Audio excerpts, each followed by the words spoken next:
한용운의 수의 비밀이라고 하는 시를 공부합니다. 여기서 수는요, 수를 놓다요. 그 왜 뜨개질이라는 거죠? 예, 뜨개질을 얘기하는 겁니다. 옷이나 이런 데다가 실로 예쁜 무늬를 놓는 걸 갖다가, 새기는 걸 갖다가 우리가 바느질로 만드는 걸 갖다가 우리가 수라고 이야기를 하고, 수의 비밀이라고 이야기를 하는 거고요.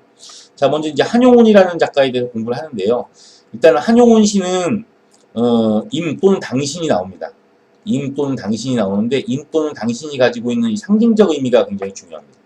그러니까 임 또는 당신이란 말은 단순하게 연인이 될 수도 있겠죠, 표면적으로는. 근데 이제 상징적으로 봤을 때는 이때의 임 또는 당신이라고 한 존재는 일단은 뭐 스님이거든요. 그러니까 부처가 될 수도 있고요. 어떤 진리, 추구한 진리가 될 수도 있고요. 독립운동가잖아요. 예, 우리 민족이나 조국이 이 님 또는 당신이 될 수도 있는 겁니다. 알았죠? 그리고 한용운이 즐겨 사용하는 방법이 가끔씩 가진수라고 그래요. 그러니까 실현 불가능한 상황을 이야기를 합니다. 뽕나무같이 산호가 되도록 뭐 이런 말이 나오거든요. 예, 그런 분들이 나올 수도 있는데 주로 이거 더 많이 사용하는 게 뭐냐면 역설인데요. 이 한용운이 사용한 역설은 일반적인 수사적인 역설, 즉 뭐냐면 수사법을 위한 역설과 달리 불교적 진리를 담고 있어요. 그러니까 이 사람의 역설은 뭐냐면 공죽시색이라고 하는 겁니다. 공죽시색이라는 말이 나오는데 이 공이라는 말이 이게 비었다라는 의미를 지니고 있는 겁니다. 그래서 공이라는 말이 이렇게 텅 빈 거죠. 공, 즉시, 색. 이 색이 원래 칼라라는 뜻인데요. 그러니까 이게 우리가 볼 때 공즉시색, 색즉시공이라고 이야기를 하는 건데요. 이 공이라는 말 자체는 얘는 뭐냐면 비어있다는 얘기가 되는 겁니다.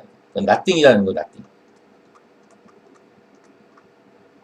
즉시는 is. 근데 색은 칼라가 아니라 꽉 차 있다는 얘기입니다. 그러니까 everything이라는 의미를 지니고 있어요. 그러니까 nothing is everything이니까 역설 맞지. 아무것도 아닌데 모든 거야. 뭐 이런 식으로. 아무것도 아닌 것은 모든 거야. 역설 맞지, 얘들아. 이렇게 되는 거죠. 이게 결국 뭐냐면 현상이 nothing, 텅 비어 있으면 이게 뭐냐면 우리의 본질, 이때 본질, 불교에서의 본질은 당연히 관념이거든요. 그러니까 우리의 관념은 꽉 차 있다라고 판단하는 거죠. 그리고 거꾸로 뭐야? 색즉시공이 뭐야? 현상이 꽉 차 있으면 본질은 비어 있다라는 얘기를 하고 있는 겁니다. 그러니까 이게 이제 한용운 시에서 나타나는 어떤 매력이라고 볼 수 있는데요.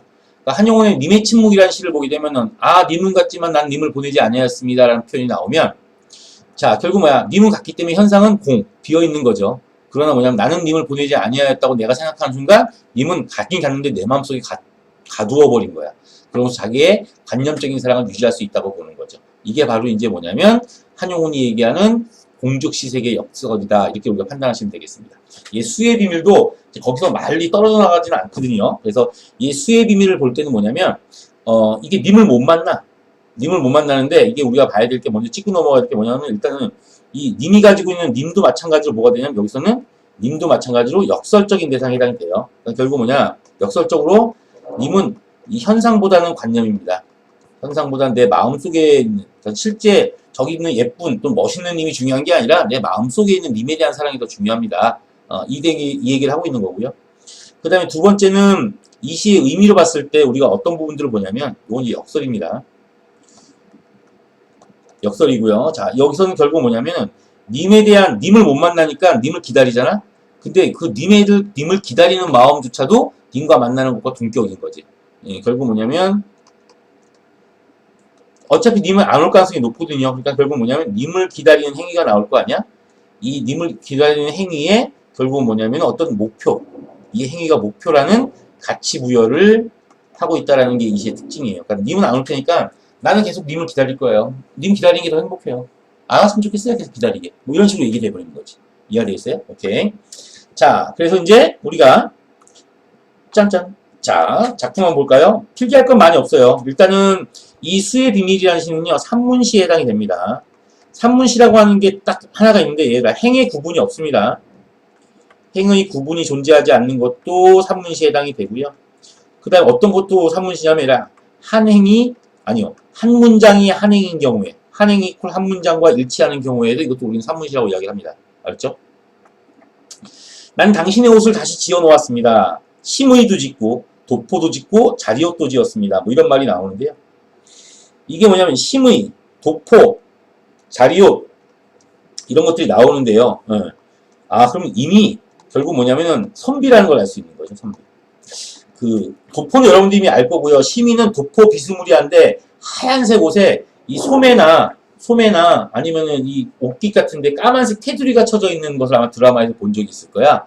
모자도 이제 이게 천으로 되어 있는 건인데 여기에 까만색 테두리가 쳐져 있는 건데 이 보통 뭐냐면은 그 선비나 도령들이 입고 다니는 옷을 시무이라고 합니다.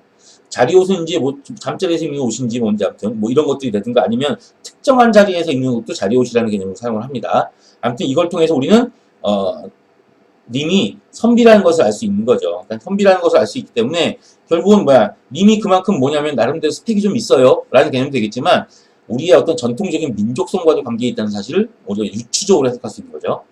자, 짓지 아니한 것은 적은 주머니에 수 놓는 것뿐입니다. 옷 다 하나 들어놓고 깨끗한 주머니에 수 하나 놓는 건데 그거 하나만 짓지 않은 거예요. 손가락 이상하죠? 예, 됐어요. 불판에. 자, 그 주머니는 나의 손때가 많이 묻었습니다 라고 나와 있어요.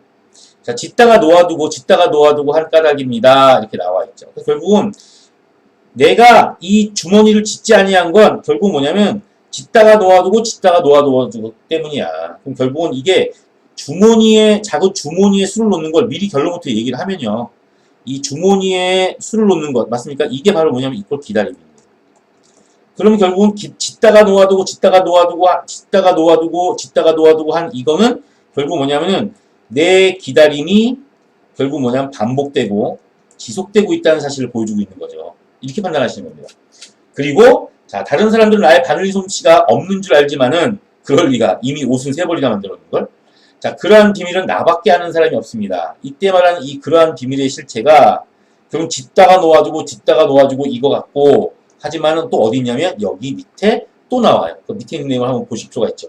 그래서 뭐라고 나왔냐면 나의 마음이 아프고 쓰린 때에 주머니에 술을 놓으려면 나의 마음은 수놓은 금실을 따라서 바늘구멍으로 들어가고 주머니 속에서 맑은 노래가 나와서 나의 마음이 됩니다. 이런 말이 나오죠.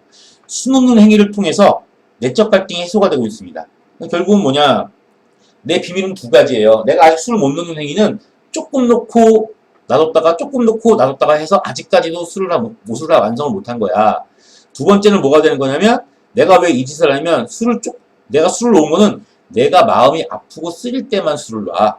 그러면 위안을 받거든. 이런 얘기가 되는 겁니다. 그래서 사실은 뭐냐, 이러한 비밀의 디테일한 구체적인 내용이 바로 이 밑에 나와 있다고 보시면 돼요. 그런데 이것은 단순히 내가 술을 놓는 비밀에 해당되는 내용만 되는 것이 아니라 이것이 결국 뭐냐면 어떤 이 수라는 것이 수라고 하는 것이 나오죠. 수라는 것이 내 내적 갈등이 해소되는 과정과 동일시된다고 판단하시면 되겠죠. 이렇게. 자, 다시 한번 읽어보면 나의 아픔이 쓰린 때는 하고 나오잖아요. 이 나의 아픔, 마음이 아프고 쓰린 때는 당연히 누구 때문에? 임 때문에. 님의 부재로 인해 내 마음이 아프고 쓰린 때에 주머니에 술을 놓으려면 나의 마음은 수놓은 금실을 따라서 바늘구멍으로 들어가. 마음이 어떻게 생겼는데 안 보이죠? 자, 이런 걸 우리가 뭐라고 하냐면 관념의 감각적 표현이라고 이야기를 하고요.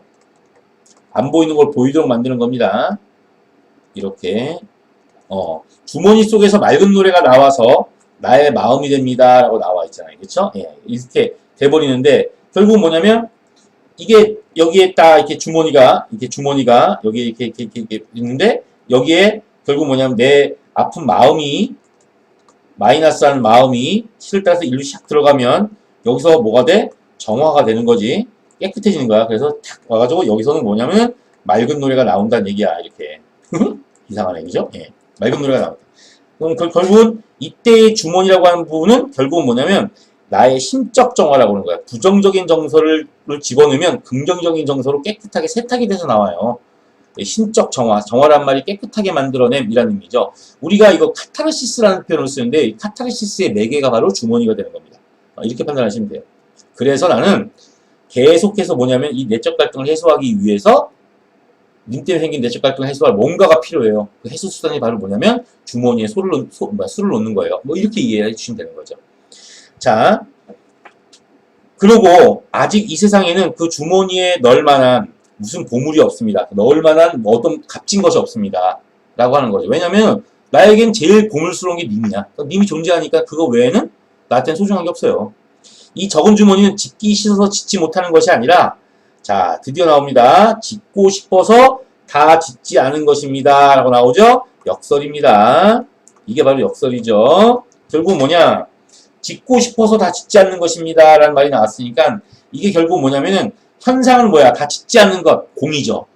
근데 내 관념은 뭐가 되는 거냐면 색이 되는 겁니다.